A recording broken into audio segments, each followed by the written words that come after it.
They said she was wild enough to shoot a man for looking at her wrong. So why in God's name was Jonas Miller riding half a day across the Wyoming Territory to find her? The summer of 1875 burned hot across Dust Creek, the kind of heat that made men short-tempered and horses stubborn. Jonas rode through the shimmering streets, his bay gelding's hooves stirring up dry dust that clung to his boots and coat.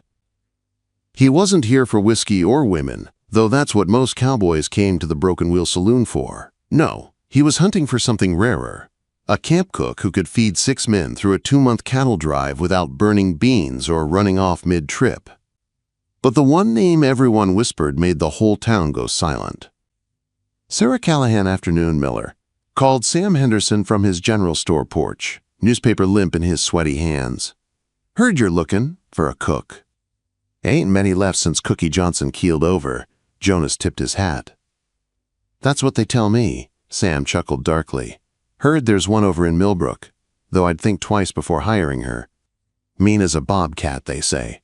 Threw a stew pot at her last boss." Jonas gave a small, thoughtful nod. "Mean or not, a cook's a cook." Quote. He didn't linger. The saloon door swung open as he stepped inside, leaving the glare of the sun behind. The place smelled of smoke and cheap whiskey. A few ranch hands sat at the bar, and old Jake Turner was asleep in the corner, hat over his face. "Well, I'll be," drawled Tom Garrett, the bartender, wiping a glass with a rag Jonas Miller in the daylight. "What's the world coming to? Need information," Jonas said.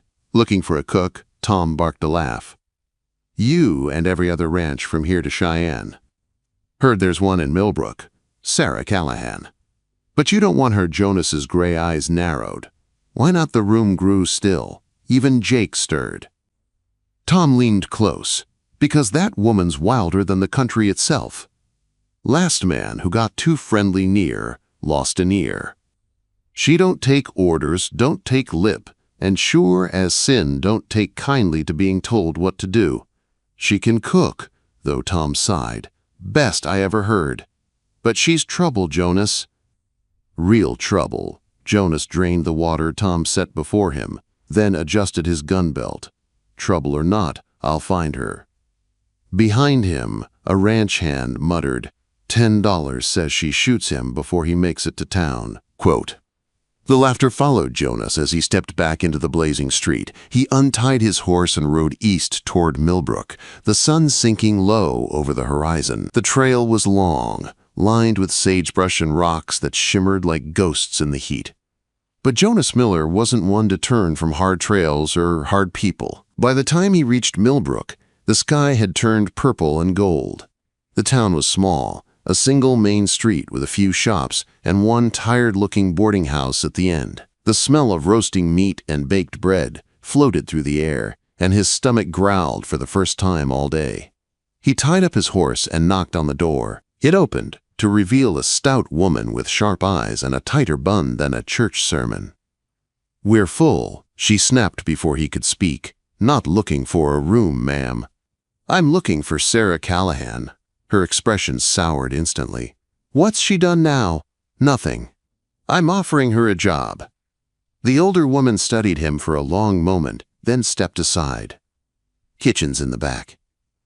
"Don't say I didn't warn you, mister. She's got the tongue of a preacher and the temper of a hornet." Quote.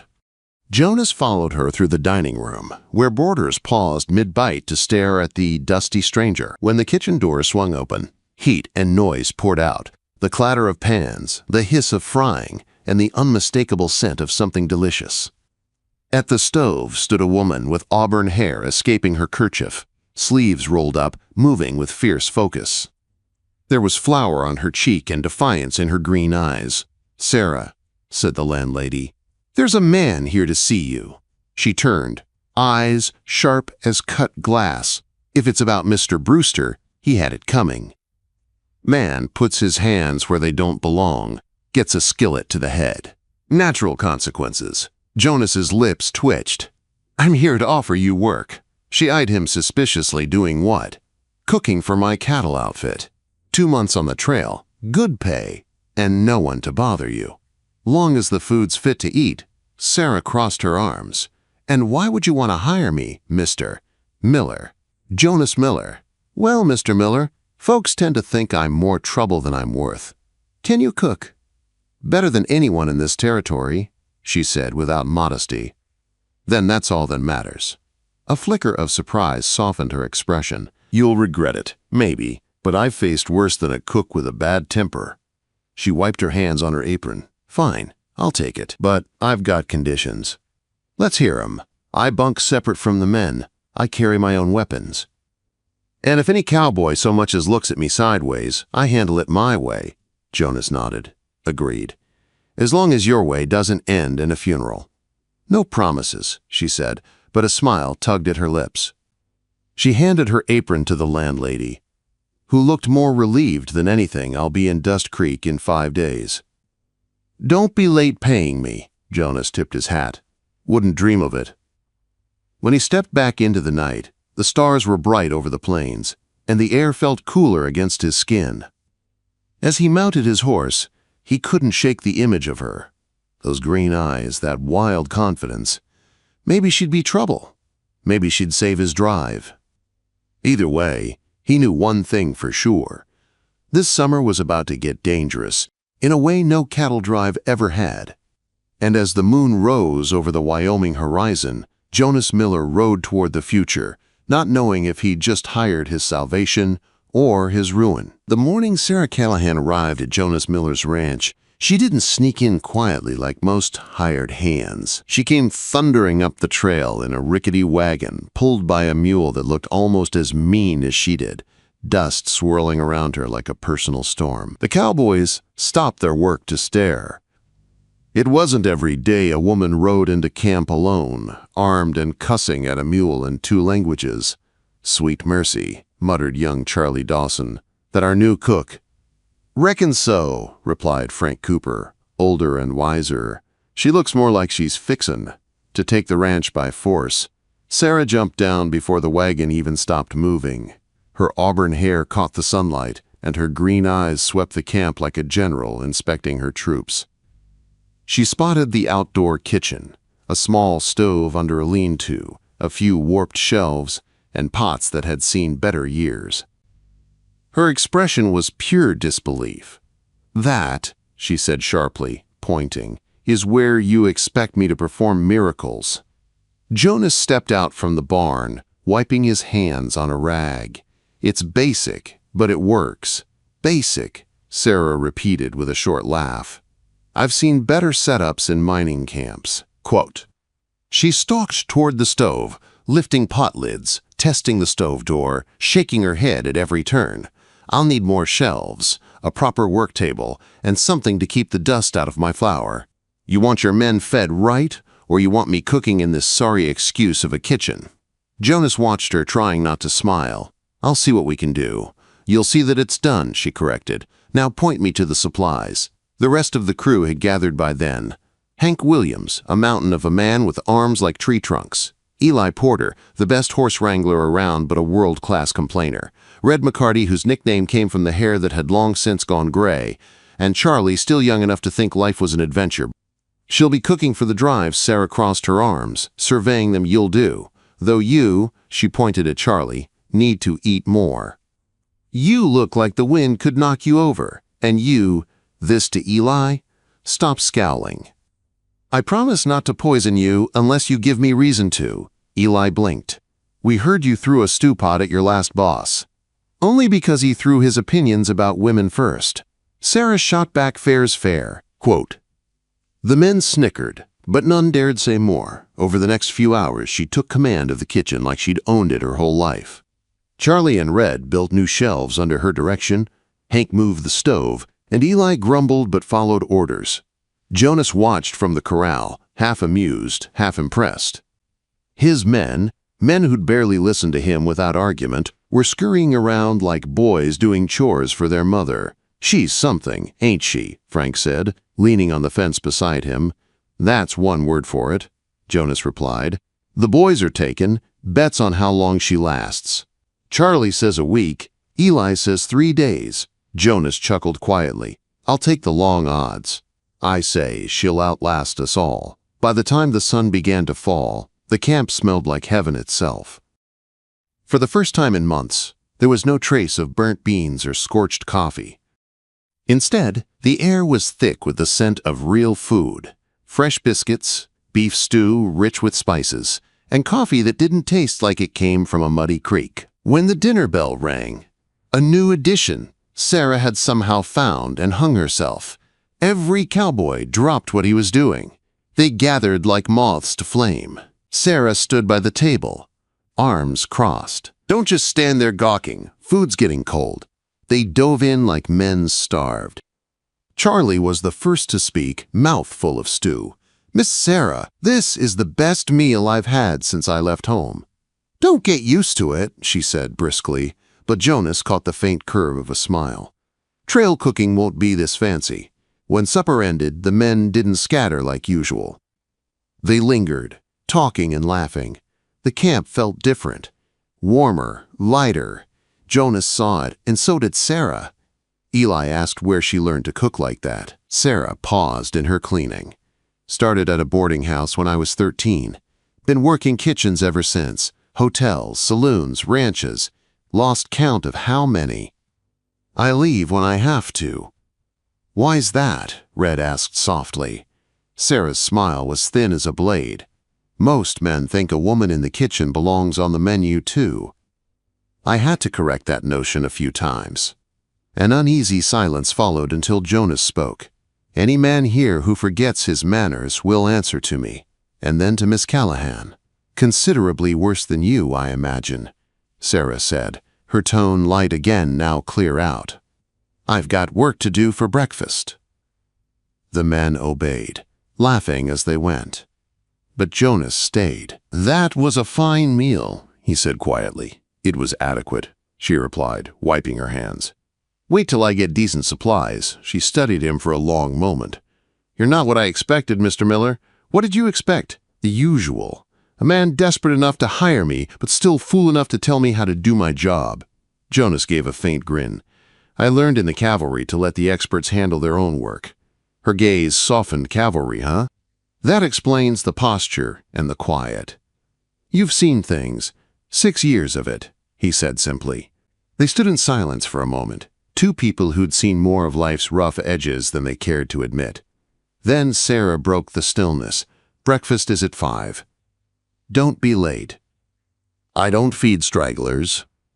Jonas tipped his hat. "Wouldn't dream of it." That night the men's laughter drifted through the camp, and the smell of clean smoke lingered in the cool air. But Jonas lay awake, staring at the stars. He'd hired a cook, yes. But Sarah Callahan wasn't just a cook. She was a storm that had rolled into his quiet life, unpredictable and alive, and he couldn't decide whether she'd save him or burn him down to ashes. And as he closed his eyes, he knew one thing for certain. This drive this summer would be like none before it. Because when the wildest cook in the West joined his crew, peace became a luxury he could no longer afford. The storm came without warning. One moment, the Wyoming sky was calm and golden. The next, black clouds rolled in like a wall of vengeance. Jonas knew the signs. Restless cattle, a sudden drop in the air, that eerie stillness before chaos. Storms coming fast. He called to Sarah, who was gathering buffalo chips for the evening fire. She glanced up, squinting at the sky. "That's gonna be a mean one. How far to shelter?" "Half a mile." Old Lion's shack by the cottonwoods. They mounted quickly and rode hard, wind howling around them. Lightning split the horizon as fat raindrops began to fall, the kind that stung when they hit your skin.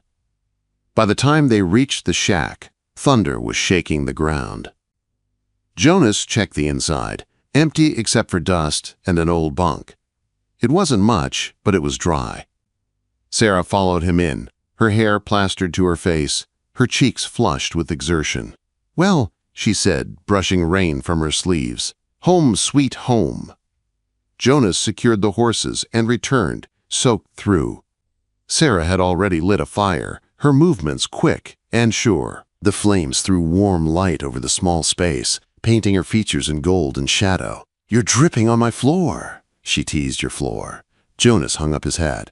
Didn't realize you'd claimed the property already. She smiled faintly and handed him a cloth, possessions 9/10 of the law. They sat across from each other, the storm raging outside, the fire crackling between them. For the first time since she'd joined his crew, they were truly alone. "Can I ask you something?" Sarah said after a while. "Sure. Why'd you really hire me?" Don't say it was just for the cooking, Jonas thought, for a long moment. Maybe I wanted someone who didn't scare easy. Someone who could stand their ground when the world turned means Sarah tilted her head. You could have hired any fool with a skillet. I don't hire fools. She gave a soft laugh, then fell quiet. The firelight flickered across her face, highlighting freckles and a smudge of soot on her cheek. "You know what's funny?" she said. "This is the longest job I've kept in years. Most bosses either fire me or try to own me. You're different." "Just trying to get through the drive in one piece," Jonas said. But his voice was low. "And maybe treat folks right along the way." Her gaze held his. "You'd be surprised how rare that is." The thunder roared, shaking the tiny cabin. Jonas saw her flinch slightly before covering it with a smirk. "I've been in worse places," she said, "just not usually with better company." They shared a small, knowing smile. Jonas finally spoke, his tone heavy. "You ever do something you can't take back?" Sarah hesitated, then nodded more than once. He stared into the fire. "There was a time in the cavalry. We were ordered to attack a Cheyenne village. They said it was hostile. It wasn't. I refused the order, and when my commander tried to force it, I pulled a gun on him. Could have been hanged. They discharged me instead." Sarah's voice softened. "You did the right thing." "Doesn't feel like it. Lost everything I knew that day." She reached out and touched his hand gently. "You didn't lose yourself. That's more than most men can say." The fire burned low. Rain hammered on the roof. Jonas looked up at her, really looked, and saw not the wild cook with the sharp tongue, but a woman who'd fought every inch of her way through life and was still standing tall. "You're stronger than you think," he said quietly. "So are you," she replied. "You just hide it better." The storm raged outside, but inside, the air felt still, charged, fragile, alive. Jonas wanted to say what he was feeling, but Sarah spoke first. "Don't," she whispered. "Tomorrow we go back to the world. You're the boss, I'm the cook. Let's not make it more complicated than it already is." He wanted to argue, but she turned away, looking out the small window at the fading lightning. "You're wrong," he said finally. "You'll outlast every man I've ever hired, maybe even me." She didn't turn around, but he saw her shoulders tremble, not from fear, but from something deeper. When the storm passed, they rode back under a sky washed clean by rain. The air smelled of wet grass and hope. At the edge of camp, Sarah touched his arm lightly. "Your secret's safe with me," she said. "And yours with me," Jonas replied. For a moment, they stood close enough to feel each other's breath. Then she smiled, that wild, reckless smile. "Good night, Mr. Miller." "Good night, Miss Callahan." He watched her walk away, her silhouette framed by the soft glow of dawn. The storm had passed, but something inside him had changed forever. Days turned into weeks. The cattle drive stretched on, the work grueling, the men tired. But they kept going, and Sarah kept them fed and laughing. She teased, scolded, and cussed like one of them, but every night her cooking reminded them of home. Jonas tried to keep his distance, but every time he heard her laugh or saw those fierce green eyes catch the firelight, his resolve weakened. Then came the dust cloud on the horizon, trouble, real and breathing. A gang of riders, led by Clay Harland, a man Jonas once served with and never wanted to see again. Clay had dead eyes and a smile that never reached them. He came looking for cattle and blood. By nightfall, Dust Creek was on edge. Clay's gang struck before dawn, firing shots into camp, spooking the herd, and killing young Charlie before anyone could react. Chaos swallowed everything. Gunfire, screams, the sound of cattle stampeding. Sarah fought beside Jonas like a soldier, her rifle steady, her aim true.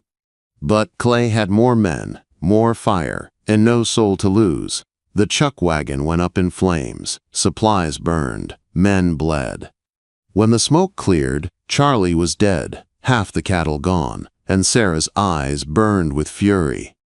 "Clay Harland thinks he won," she said, voice shaking but steady. "He's wrong. We're finishing this drive. For Charlie. For all of us." Her words lit a fire in every man's chest. They buried Charlie at sunrise, Sarah's voice strong as she sang Amazing Grace, not a dry eye in camp. From that day, Jonas stopped pretending he could keep his feelings buried. Sarah wasn't just his cook anymore. She was the reason he fought, the reason he kept going when everything else had fallen apart. Weeks later, when Clay returned to claim what he thought was his, Jonas and Sarah were ready. The battle that followed was fierce, a storm of gunfire and dust. But this time, justice was on their side. Clay's gang broke under the townsfolk's united stand. Clay himself fell to Jonas's bullet, the past finally buried in the red Wyoming dirt. But victory came at a cost. Sarah was hit during the fight, her blood on Jonas's hands as he carried her to safety. For hours he waited outside the doctor's door, praying harder than he ever had in his life. When she finally opened her eyes, pale but alive, her voice was barely a whisper. "Did we win?" Jonas smiled through tears. "Yeah, we won." "Good," she breathed. "Now ask me again." "Ask what?" "Whatever you were going to ask that night in the storm." Jonas took her hand. "Sarah Callahan, will you marry me?" She smiled weakly. "Took you long enough, cowboy."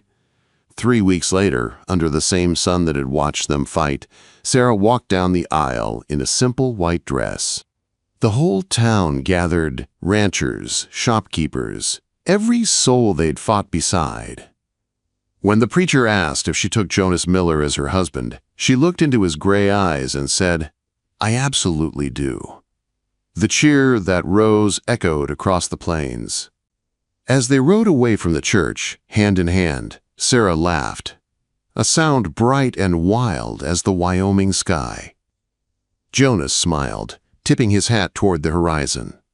"Ready for our next adventure, Mrs. Miller." "With you?" she said, "always." The cowboy had hired the wildest cook in another town and found not just love, but the fire that would burn in his heart for the rest of his days.